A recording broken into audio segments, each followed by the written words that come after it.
All right, everyone, welcome back into another NFL live stream here. We're going to be talking about the best picks for DFS and the best prop bets for PrizePicks and Underdog. And I will say, this seems like probably the most straightforward slate, both prop betting and DFS wise. So I'm excited for that. Like, I don't really understand some of the props that we're getting, honestly. And if that correlates with the ownership, which it typically has, it's going to be a pretty fun day, I think. And so I do want to start out with a little bit of the game preview here for the two games that we have. And I will be getting into some other prop bets as well. If you guys have any questions, as always, get those in. So looking at, guys, a two-game slate here, we do have a lower scoring game with the Jets and the Giants. And so with that, we probably do want to be targeting one of those two defenses for DFS purposes. And let's start with the Giants. So Giants, injury-wise, really what we're waiting on is going to be news with Tyrone Tracy and then also Dante Miller. Those are probably the most important pieces of information that we need. Now, based off of beat reporters, based off of what I had seen, Tyrone Tracy is going to be expected to play in this game, which would be huge because the starters for the Giants are not going to be playing. And so if we can nail who's going to be the workhorse running back here, that's going to be huge. And so let's actually show you guys real quickly kind of what PrizePicks is thinking real quick as well for this, because it'll kind of show us potentially kind of what PrizePicks is thinking for this slate. Oh, geez, this has been happening, guys. PrizePicks has been like kicking me out. I don't get it here. So let me see what's going on there. Super annoying. You guys, I'll show you guys. This is like the most annoying thing ever. Here, so ready? It's super. I don't really understand why it's doing that. And Underdog doesn't have their lines out just yet. So I'll talk about the lines that are there. It's just I don't really get why that's happening. Super strange. But basically, all the lines that we're getting here for the Giants are for lane guard. It's like 28.5 rush yards. And I think that might have been it. Again, this is just super annoying that it keeps doing that.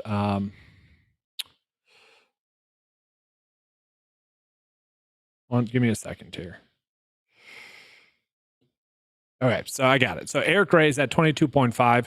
You got Leonard at 20.5. And so that tells us that PrizePicks is seeing this as a push.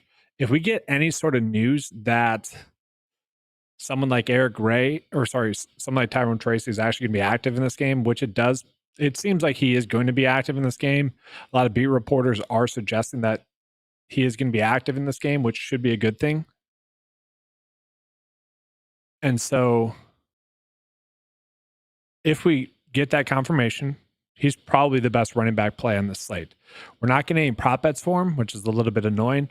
And we do want to get news on Dante Miller because if he is healthy enough to play, it does make sense for them to give him enough run in this game. Now, we went through this process last week with the Giants. If we get no news, that's not good news in this situation with both those two players. Okay, specifically these two players as well, because people are going to be excited to see them play. They're exciting players. They're good offensive weapons. So if we do not get any news on these two, just assume that they're not going to play. But as it sits right now, I am going to assume Tyrone Tracy is going to play. If he sits, we're probably just looking at Eric Gray. And this is it's a weird spot if you are trying to bet on his prop bets. 22.5 rush yards is really not that much. If Underdog gives us that exact same line like they have been, of 22.5 rush and receiving yards, that would be a good spot to really bet that because he'd be in for a heavy workload. But really, I probably should have started with this, guys. This is going to be the spot that I think everyone's going to be looking at because they should be. So quarterback-wise, we know that Daniel Jones is going to sit. We also know that Drew Lock is going to be out as well, which means we're going to get a full game of Tommy DeVito. We should just be loading up on Tommy DeVito. He'll probably be 90% owned, I would assume, because he's just the easy play on this slate. And it's kind of just risk-free. But what I find super weird about him as well, and again, I know I can't pull it up for whatever reason with PrizePicks, super annoying. His prop line, I would say, for a guy that's going to play a full game is kind of low. So his prop line, guys, is going to be 175.5, which might seem like a lot, but if you're playing a full game, that's a little amount. And then you could pair it up with his receivers as well. His receivers, Isaiah Hodgins is expected to get a lot of work in this game. His receiving line is at 22.5. Bryce Ford Wheaton, his line is at 22.5 as well. And then the player that actually might be the best play DFS wise, Allen Robinson, because I don't know, he just is someone that kind of makes sense to get playing time. A veteran that maybe this is his last hurrah. You know, Neighbors, Robinson, Slayton, even Hyatt, they're probably going to make the team. McKenzie is more of a special teams guy. Gunner got injured in the last game. We'll see. Robinson kind of needs to have a good game here to make the team. Hodgins does feel like a kind of a easy play as well. If you want to switch in Bryce Ford Wheaton there instead, I would get that. But kind of straightforward, especially for the Giants in terms of who we want to be rostering here. Tight end wise, I really don't see much here, honestly. Jakob Johnson was someone that got signed recently for them. And so maybe someone that we're looking at, maybe someone that gets a little bit of extended playing time in this game, but it feels like we're forcing out and feel like we need to go that deep here by trying to stack that. And so let's continue on. The Jets, and this is where it's like simple, guys. The Jets, they're almost a stay away given the fact that there's like too many good options to play. So we'll take a peek at their depth chart here.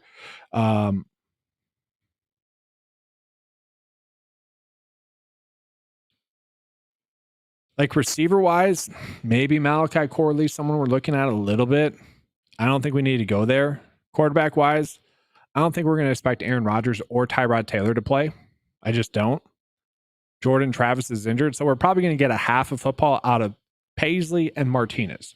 Now, the one thing that could offset Tommy DeVito playing a full game, who does scramble the football, would be one of these two really just scramble the ball 5 times, getting a rushing touchdown. That would be the one hindrance here. And then looking at running back, it also somewhat feels like a stay away. How much work will Braylon Allen and Isaiah Davis get? That is a big question mark, given the fact that those two players have looked very impressive thus far this preseason. I don't think I would expect them to get that much work. And that would leave gosh, I said this right in my head too. I don't know why in my head I always say abracadabra. It's the dumbest thing. Abandakana is someone that they like there. Clearly, they liked him last preseason. If you guys remember Hard Knocks, he was kind of the talk of it a little bit there. Abandakana is going to be someone that I think is kind of a high upside play, not a save play, a GPP only type play. I'm kind of fine with it because, again, in the context of playing time in this game, I think it makes sense. And let's see, where one of these two teams like a heavy favorites in this game to win? 2.5, no. Which I was hoping we could maybe get some sort of rushing late game upside there. We don't.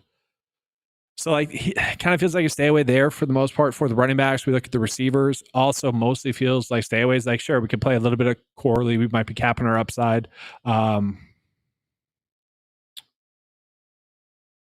Brownlee's fine. Like he's someone that could have a good game if they give him enough work. Brandon Smith, I'm kind of fine with. Like there's enough guys here, sure. But given the fact that we know we're going to want to play DeVito at quarterback, and that means we're going to probably want to stack those receivers, I don't see how we end up on a play there. And then same thing for tight end, just a little bit too thin. Now, I will say, if you are not playing Tommy DeVito or not playing the many Giants, or even if you are, you might be able to get away with playing the Jets D. I think as it sits right now, we're probably just playing the Giants D. But there's also going to be the Seahawks D. And so let's go ahead and get into that. So we got the Browns versus the Seahawks. This is another game that is somewhat interesting here as well. So a little bit higher scoring game. I'm really surprised by the spread because the Seahawks starters are starting. The Browns, they're not playing Deshaun Watson. I didn't get any update on Winston just yet, but we do know kind of what's going to happen running back wise. I don't think we're going to expect to see their starters play too much. And so I think the Seahawks D is probably the best one, then Giants, then Jets, then Browns. It's all about the same. Like exposure wise, probably 30% Seahawks, 25% Giants, then whatever left, splitting that between Browns and Jets. And again, that's mostly because I'm going to be going heavy on Tommy DeVito, like I would assume everyone else is going to do. Now, looking at the Seahawks, again, we do know that the starters are going to play. Just how much, that's always up in the air. We've seen a bunch of times head coaches say they're going to play a half of football, and that's 3 good drives, 2 good drives. Whatever, if they're having good drives, that's great. We could maybe play a little bit of Geno Smith, maybe play a little bit of the starters. It does feel a little bit too thin, again, given the fact that we can target players that are going to be playing potentially a full game. I don't know if I exactly need to go there, but there are some decent plays here for the Seahawks, I would say. So running back wise, Kenny McIntosh has looked really good. He was a play that I was on a decent amount last week, looked really good. And I didn't see if George Holani got injured. It was super weird. He got a decent amount of work at the start of the game, got a goal line carry, and then I don't recall seeing him. Now, this was a game, the Seahawks game, where I watched it early in the week. I honestly don't remember much from it. It was just, I probably should have went back and watched it before this video. But my takeaway, and I was kind of just having it on while doing other work, so I didn't watch it as intensively as I typically would, but I don't recall seeing him get back in the game. Well, that's just something like to confirm before lineup lock, and I don't know if we'll get that news, but he might be someone that's not playing. Again, I don't know for sure there, but my point is McIntosh is probably going to be a great running back play, because even though we know the stars are going to play, Kenneth Walker going to play, maybe Zach Charbonnet plays, maybe doesn't. That doesn't really matter. McIntosh is something that we probably will be locking into about 35% of the game, which I'm happy to do. Looking at the receivers, at this point, watching Jake Bobo get multiple end zone targets now in each game, one deep shot last week, 3 in the first week. I'm kind of going back to him again in a little bit, not going too crazy with it, but he might get another deep shot. They have been trying to take shots on him in the end zone. He just needs to catch one. They have made a vocal effort or honest effort of getting Laviska Shenault the football. He's someone that probably should be a safe play. Like maybe he doesn't have the upside, and he does. He can score a touchdown, but I think if you're playing him, you're playing him to potentially lock in 3 points, and I'm okay with that. Like he should get some design plays. That being said, one of my favorite plays last week was also Winston Jr. I know on the Discord chat, I typed in Watson for whatever reason. I was so mad, but he is someone that scored last week. He's been the talk of camp in terms of borderline guys, fringe guys, preseason guys that we'd want to be looking at. And so I still feel like he's kind of an upside play, but given the fact that these starters are going to be playing, I do think his upside is kind of capped. I look at Laviska Shenault, and this feels a lot like the play of Parker Washington last night, where the appeal of Parker Washington was the fact that we knew he was going to play with the starters, but we also knew that he was going to play a decent amount with the backups, with Mac Jones, and he might be the top receiver in that regard. I don't know if I exactly see it with Laviska Shenault because we kind of know who he is as a player, but I don't mind getting some exposure to him as well. And then we jump on into the tight ends here. Tight ends, maybe a little bit of Brady Russell. I don't think there's much there. Really, where we're going to begin our tight end play is going to be with the Browns. The Browns are pretty banged up at the tight end position. I think we're going to expect to see a lot of Trayton Walsh. I feel like he's a simple click. Now, we do need to make sure that Mitchell Pennon is going to be out. If he plays, he's actually probably the better of the two plays. He's a player that they like a decent amount there. That's where we want to get some sort of confirmation. Running back wise, this is also a spot where it's super interesting, actually. So I don't think we're going to expect to see Jerome Ford play. You got Pierre Strong there as well. Again, we're probably not expecting him to play. There has been some talks, like just quiet rumblings that it doesn't make sense really now. It really just depends on how banged up they truly are. But like trying to highlight Foreman in this game or last week to try to make him a trade candidate for a team that needs a running back, which would be fascinating. Like if if that's true, we could be looking at 10 carries for Foreman. And even still, I think Robbins is going to be the easy play on the slate because he should be getting a healthy dosage of carries and opportunities in this game. We should be locking in 50% of the game with him as a play. And this actually wants me to bring up some PrizePicks props as well. Again, guys, can't pull it up because it keeps bouncing me out. I don't know why. It's extremely annoying there. I don't know, that error started to occur like over the past month. I saw someone comment that that's been happening to them as well. And it's been happening on my app as well. I'm actually a little bit annoyed by that.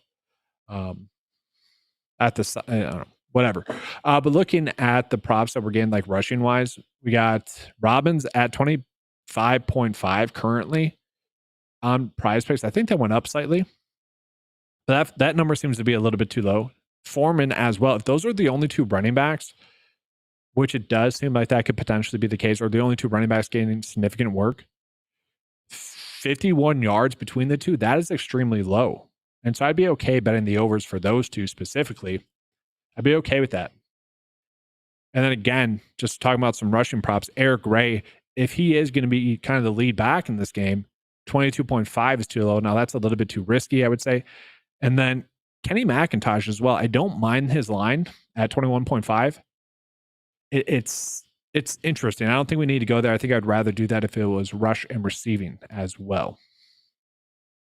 I do think it's worth pointing out 4 tight ends on the slate for DFS purposes. We are getting props for Mitchell Patton, Brady Russell, and Giovanni Ricci, which 2 of those 3 could sit. They're kind of expected to sit at this point. A lot of people in the industry, they have just been going off of what the props say without applying any sort of strategy, any sort of film watching, any sort of stat watching as well. And so that could be kind of big there. Jack Stoll is also giving us some lines as well. So I do want to see if Underdog's at least giving us some lines now as well. I waited a little bit on the live stream to see if we're going to get some more prop bets there. If you guys have any questions, get those in. Again, it's a 2-game slate. And then after I get done with NFL, I will just quickly touch on some other games that we have going as well. Yeah, we're not getting more underdog prop bets as well. That's annoying. Let's see. We got a little bit of pick 6. Not much action going on there.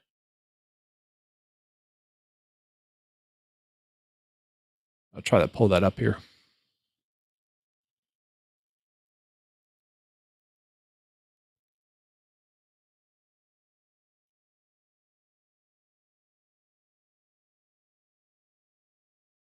All right. So, yeah, not much action here, but the small edges that we can gain, we're happy to do that. Hodgins for over his rush or receiving yards would be the better bet there. He's already someone that I think will play a decent amount in this game, so fine with that. And that's kind of it for the kind of edges that we were getting. I don't mind Tommy DeVito for his over passing yards. Again, playing the full game, that's kind of strange to me that we're getting his line there. But these lines all seem to be a little bit too soft, like really, given the amount of playing time that we're expected to get for a lot of these players. Like there is at least some clarity here in terms of playing time as it sits right now. Hopefully no like crazy news happens before lineup lock. Hopefully we don't get any news that someone's not suited up and then he ends up being suited up. That's what happened with Zach Evans on the early slate. Zach Evans, I don't know if it was someone like trolling on Twitter. It easily could have been. That's how easily influenced this market is for preseason NFL DFS. I've always thought about doing that, but I never would. I'm not that kind of person. But putting a trolling tweet out there where it's like some player that's extreme chalk is not seen out there, because people would spread that like wildfire, and then you could get like the best play on the slate in Zach Evans at extremely low ownership. Again, I would never do that, but I wouldn't put it past anyone else to do that. It's kind of funny there. We'll see. I got Fiocco going off. I kind of need that to continue right now. All right, so let's see. We got some comments coming in. Let's see. Again, my camera's in a weird spot. I need to fix this.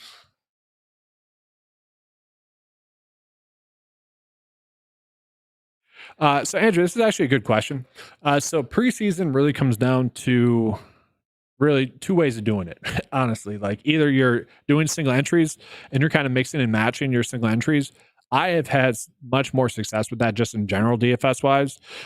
When you start to max enter, which is what I have been doing, you kind of open it up too much, if that makes sense, where you're, and this is something I've done a little bit too much this preseason, where you're trying to prepare for the unknown a little bit too much, where if you just load up on these known values, you're going to have a good slate. So like that's why I like this slate, this first one, or sorry, this evening slate, this 2-game slate, because it seems pretty straightforward. It's pretty easy to attack. We know who the correct plays are. If they don't work out, I'm kind of okay with it, if that makes sense. Like DeVito's going to be chalk, but that's okay. We might be able to pivot slightly, but for the most part, we're going to be okay with that. A little bit of information needed with Tyrone Tracy and also Dante Miller, but that's kind of what I like to do. Now, with preseason, obviously the contests are limited, but I would try single entries. A lot of contests, they have 3-entry max and stuff like that. I would try that. Each slate's kind of different though as well. I hope that makes sense. But yeah, single entries honestly are kind of the best way to go, especially during regular season where they're bigger. And I don't, if you're taking my advice, I don't really like to, I guess, listen to the public as much, listen to other people as much, and that can create a big edge in terms of plays to be on, in terms of low on plays,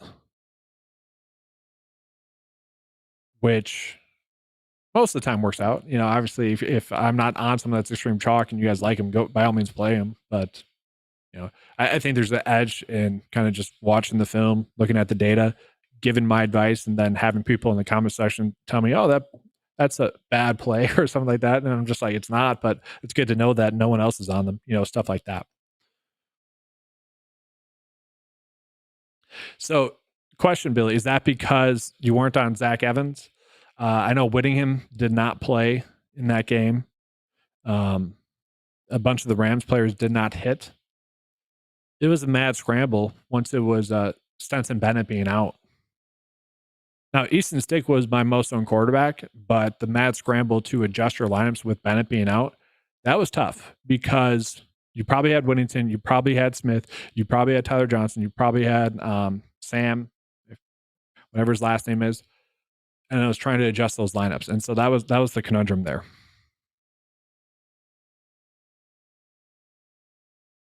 Again, I just need Stone Smart to make a catch here. I'm actually curious how that's going. Let me pull that up here real quick. Curious. Yeah, I was actually a little bit surprised by the ownership of Easton Stick on the slate. Now he's doing terrible, but it's working out. Fiocco, 2 catches, 85 yards. Yeah. What an ugly game. Before I started this live stream, it was an ugly game still. So Trey Lance is doing well as well. A bunch of random receivers going off for the Cowboys right now. So it's interesting there. Let's see here. Any underdog plays? Yeah, so let's talk about some underdog props in general. We're not getting any prop bets for underdog just yet, which is annoying in terms of preseason. But we have plenty of other prop bets going on for underdog. So let's jump into that. So in general, we have a decent amount of good MLB prop bets. Charlie Morton for over his pitching fantasy score, 33.5. It's pretty good. Don't love the fact that the projection data doesn't like is over. Only 30 there. Not terrible. Let's see. Let's jump into like WNBA. Let's see what we're getting there.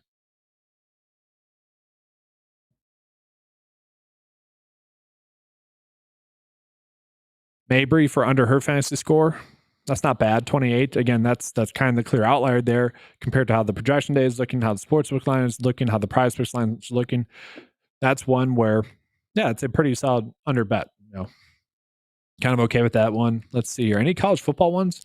I know Preston Stone, they really have bumped up his passing yards, which was annoying.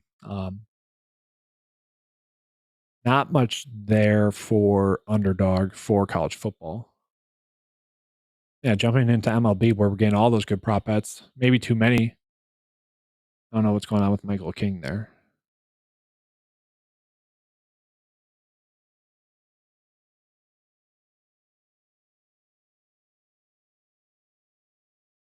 Whatever.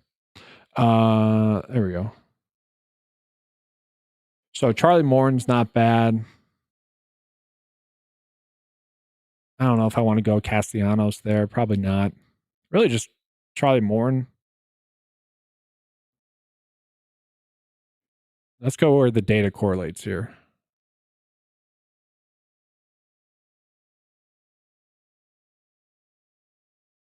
Guess Castellanos. That's fine. Royce Lewis is fine. These are all pretty good edges. Don't get me wrong. All these fantasy score ones. Are there any game stacks here? These two. So I guess that's how we could go about attacking it a little bit. It's fine. That works. I wouldn't say I exactly love that. I don't know. I want the projection data to be a little bit higher. So like this one, I actually like the most here for Reynolds. Now Reynolds, it seems like every time I bet him, he gets 0. He doesn't even do anything, which is super annoying. But I like the fact that the projection data likes the over a decent amount, and obviously the Vegas line likes it as well. So I'm okay with that one. Then over here, let's just jump into some prize picks as well. So prize picks wise for college football, we are getting some decent edges, or at least we were before the video started. I'm not sure if this has adjusted or not at all. But yeah, Sean dollars for over rush yards. We can see that the prize picks line is clearly a little bit too low at 38.5. It's about a 50 split. So at 35.5, a little bit too low there. It's a decent edge that we're getting. We got under receptions for RJ Maryland. That's a good EV bet that we have. Receiving yards, Jake Bailey for his under. Again, don't like the fact that the projection data has the over. Same thing with this one. Same thing with this one. The projection data does seem to be a little bit more aggressive on the slate, just as an FYI. But, you know, a few decent good college prop bets in there as well. It's all right. If you have any questions, get those in. Let's see. Yeah, so there was just the Rams news on the early slate was tough to deal with. Let's just put it that way. The Bennett stuff just really changed the dynamic of the slate, and that's going back to whoever asked about like contest entries in preseason. If you're doing like one or two main builds, you were easily able to adjust from that. Now Zach Evans did end up going off, but you could have easily pivoted to other decent plays in there as well. Because once Stetson Bennett was out, the worry about his receivers was obviously greater. Where you're getting a quarterback that you know is not going to be an NFL quarterback throwing the football for a majority of the game. So that was kind of the unfortunate side of it there with that early slate. Kind of annoying though. Like I would think I would have rather had Stetson Bennett still be active in that game. Just it would have got people off of Trey Lance a little bit more, got people off of Easton Stick much more, I would assume. So annoying there. As preseason DFS, though, lots of slate changing news. And again, just a reminder for tonight's slate, we really need to get that updated news for the Giants running back room. And the nice thing about this slate really is the fact that that game is the early game. It really is. And again, kind of going back to preseason strategy, we have an island game here tonight, guys. And yes, we're going to be loading up on the Giants because there is some predictability in the Giants. Now, at the same time, again, it's kind of the weird spot that we've been in all preseason where all the top plays in terms of predicting playing time are in the lowest scoring game, not the 2-game slate. So it's not saying much, but it's been annoying there. But I feel pretty good about a base build around this for, decently. Now I'm just going to clear that for now. But something like that, I don't mind. But we got that island game, so you could easily game theory it. Just make sure you have some late flexibility. Maybe enter the same lineup twice. So let's say you have Seahawks in one and Browns in another. If one gets a huge game, that's going to vault you. You can do that game theory. You can swap late. I think that's pretty huge on tonight's slate. Even at the tight end spot, like you could easily, let's say, Mitchell is going to be active in this game, then you could get off of Welch. That's not a bad idea. For the Seahawks, again, there's a lot of decent plays. JSN, Bobo, Winston. Like, I'm kind of okay with all of them. But again, it is a little bit of a guessing game.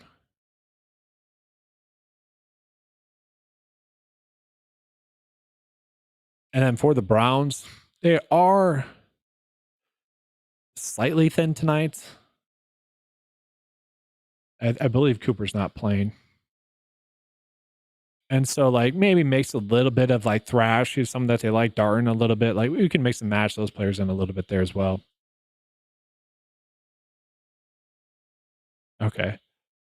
Let me double check. Yeah, that's still good for the over if it's only at 36. Yeah. I mean, it'd probably be like, it's probably bumped down to like a 53% edge, but that's still probably the best bet on the board, especially compared to the underdog line, the projection line, and the sportsbook line. So yeah, this would be fine with that over.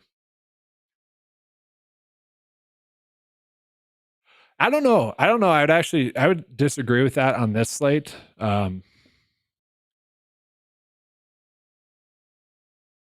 Because sorry, I'm just trying to read the comments. I need to move my camera again. The comments are right where the camera is, and I don't know why I do that to myself. Um,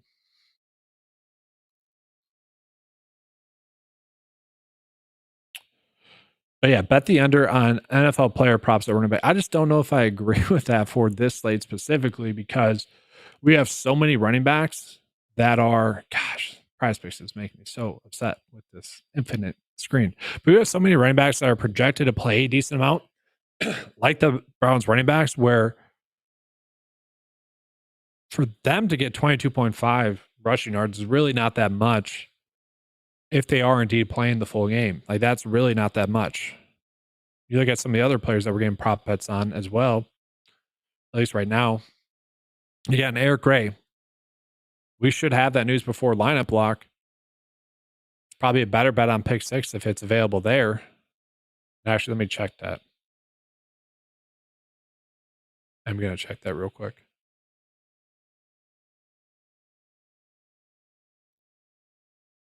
So yeah, we do get Eric Gray there. So on pick six, like if we get news that Tyrone Tracy and Dante Miller are out, I'm kind of okay with that over. Because that just increases those playing time. So we would have three backs between Robbins, Foreman. And again, I don't know for sure with Foreman. I hope we get that news. Foreman is probably the biggest make or break point on the slate. He probably will play and he should play a decent amount, but maybe it's just the Robbins show. But anyways, there's a lot of carries to go around, a lot of playing time. And so, yeah, typically speaking, and just in general, the unders are the way to go with preseason. It typically is.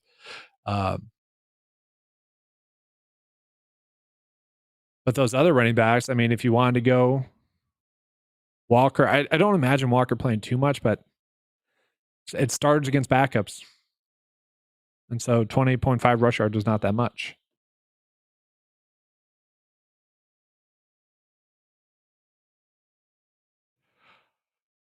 So Billy, what leagues do you want for soccer? That is something I've actually been wanting to do.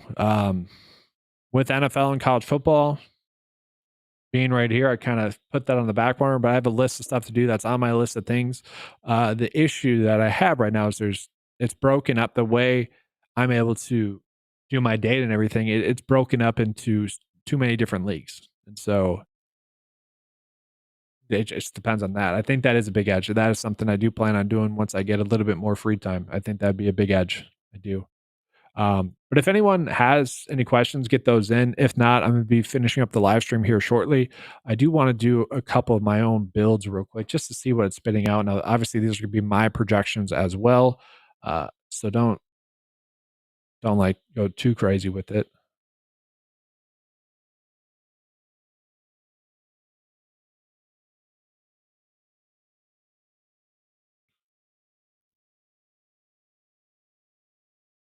Again, give me a second. I'm just trying to pull it up.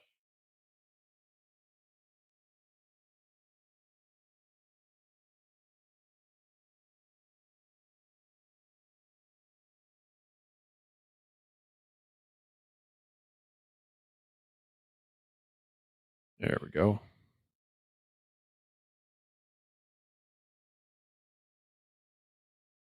Yeah, so the 2-game slate here. Oh, I need to do something real quick. That's right. 1 second. Let me do something real quick. I need to switch over the slates real quick. This will take 2 seconds.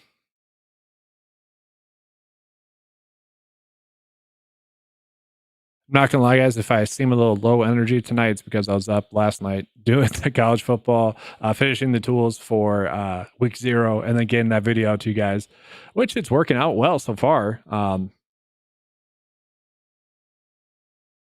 Hopefully that pays off. I know we already hit one of the bets. I didn't check the other ones.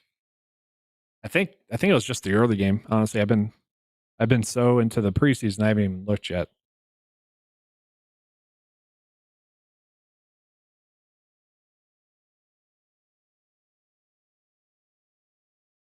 Man, I really need to move this camera, guys. I need to get a mount for it.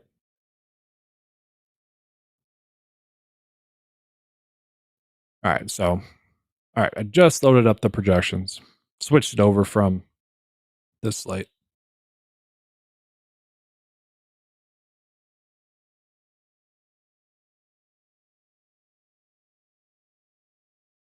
All right, so I'll pull it back up.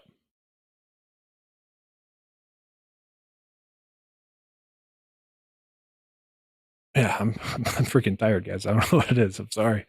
But let's see here. So, like projection wise, obviously going heavy on Tommy DeVito.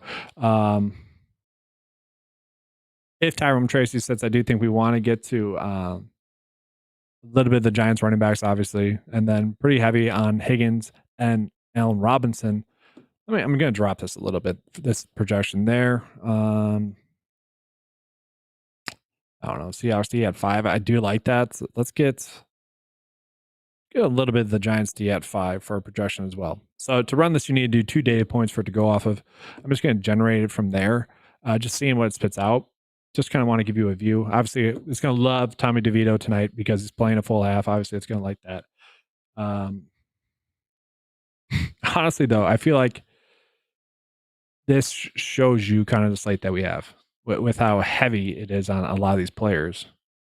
But again, I'm kind of okay with that. I don't probably Foreman would be the one I would get more of, only 5%. Again, we should have that news. We can always go with like McIntosh. I definitely want more of in this regard for sure. Who are my running backs? Tracy and yeah, I don't need Linyard that much. I don't know, like 10% of him. And then maybe Eric Gray get more of as well. It's probably the route I would go.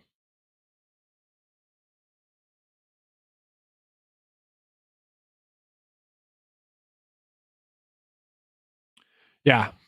Yeah, for the soccer, going back to that, yeah, I agree.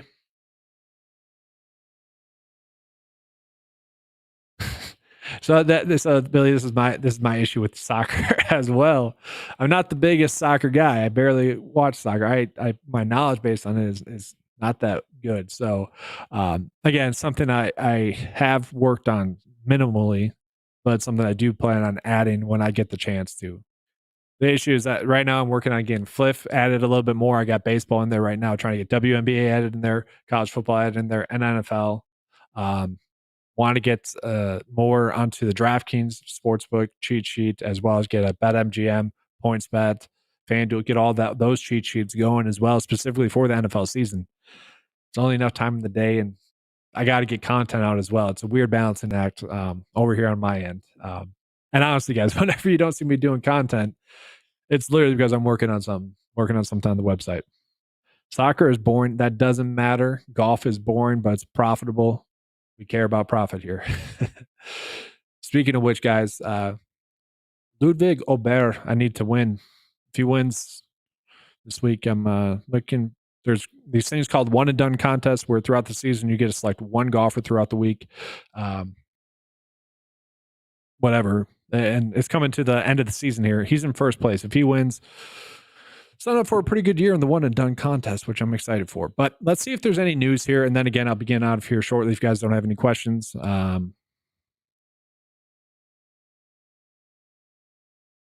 I'm assuming we don't have any news. It's a little bit too early for lineup block, but at the same time, 2 different games at 2 different game times. This is the best time I could go live. Looks like nice weather at the Jets game. That's good to know. I like that.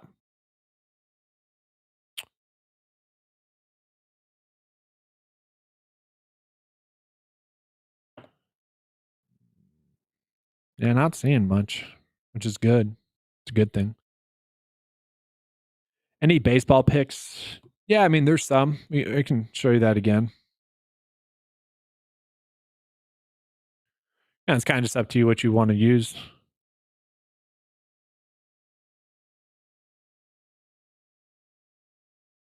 Are these live? These are live. Okay, so I need a refresh. What is going on?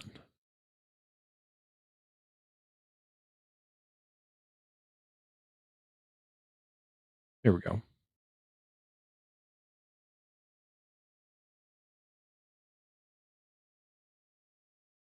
Jake Irvin for over his fantasy scores. Not bad.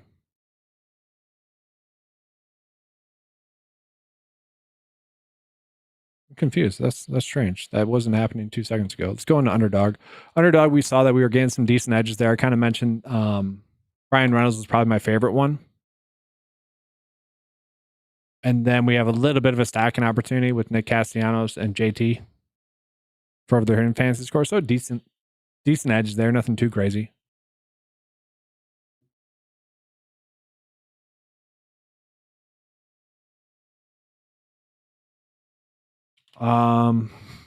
Pick 6 wise, there's just not that much there. I would say if we are betting on these prop bets today, we do probably want to be doing it on pick 6 because this is going to be a news sensitive slate. So again, for example purposes, maybe Foreman is going to be a little bit more limited than maybe previously expected. Do Eric Gray maybe over if we get that Tyrone Tracy, Dante Miller news, and we should be good. You could also do it kind of bet it both ways if you want, where because it's an island game, because it's such a late night game, based off of how your early entries are doing, you could see if you need to adjust. Now, again, we do have some slight edges in terms of receiving yards. Hodgins is off slightly. He should be able to get his over, assuming the playing time that he's projected to get is accurate. That's probably the best one. But I don't mind putting an entry out with an early line and then pairing it up with the late night game just in case you need to adjust. I think that'd be the best route that you should go for pick 6 tonight because those are the sneaky best slates. They really are for pick 6 where today we don't exactly have a lock and load bet, I would say, for pick 6 just yet. Again, it could be Eric Gray potentially if that news comes out. I do expect Tyrone Trace. That's why I'm not saying play him. And then maybe that Lingyard prop of 20.5, maybe that's a little bit too high if Dante Miller plays as well. But based off all the news we got, I am assuming Tracy plays. But again, no news by lineup block is not good. So right now, I'm assuming Tracy's going to play. If we don't get that news, he's not going to play. It's as simple as that. All right. Again, any more questions? If not, I'm going to be getting out of here in just a second.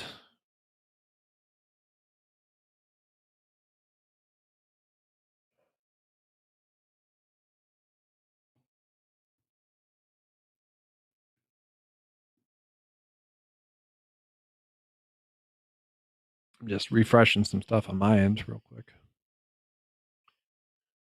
I'm kind of okay with these somewhat low key streams. Don't have to always be like too high energy or anything like that. It's a 2-game slate. There's not that much going on. Don't need to break down too much, which is nice. Kind of a low key Saturday night slate as well. It's nice. I think it's nice.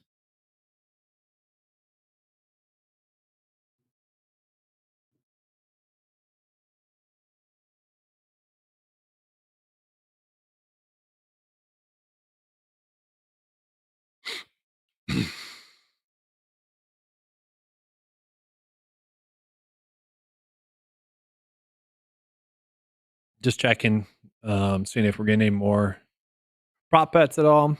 DTR at 77 or 75.5 is interesting.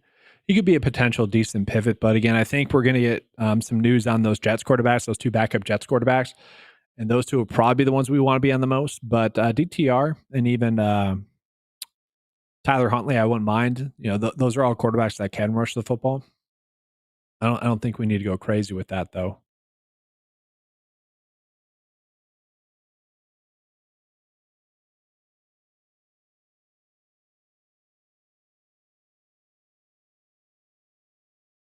And I do want to see just if we're getting underdog prop bets before I finish. I was hoping we would. Typically, I can time it up correctly. Maybe we're just not going to get prop bets for that late night slate. I have noticed Underdog has kind of been hiding them on the app as like the bottom games. Maybe I missed that.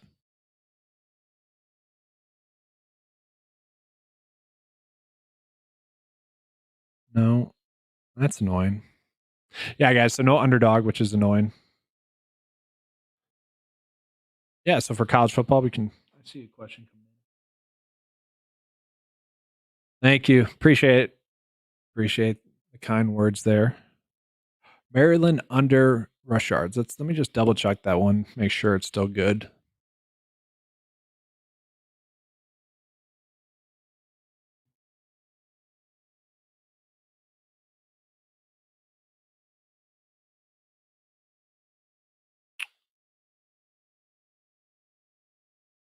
Under receiving yards. Sorry.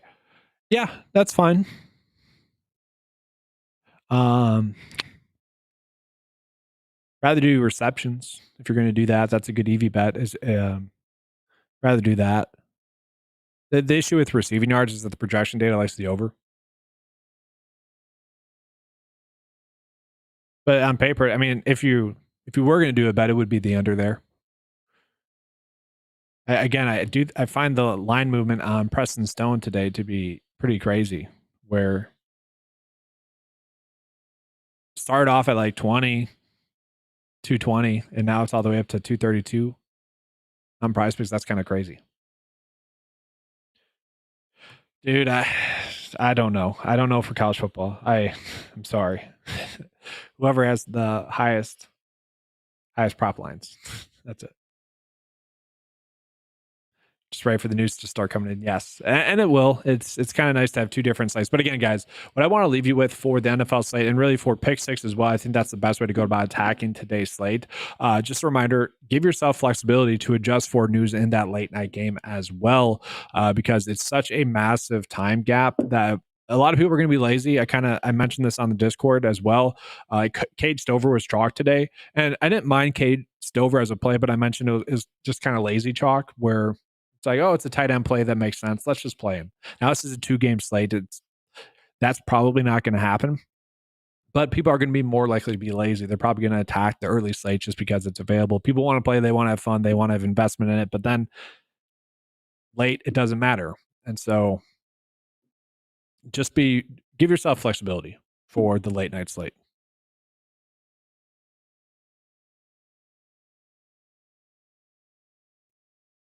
All right, last question here. I can answer it.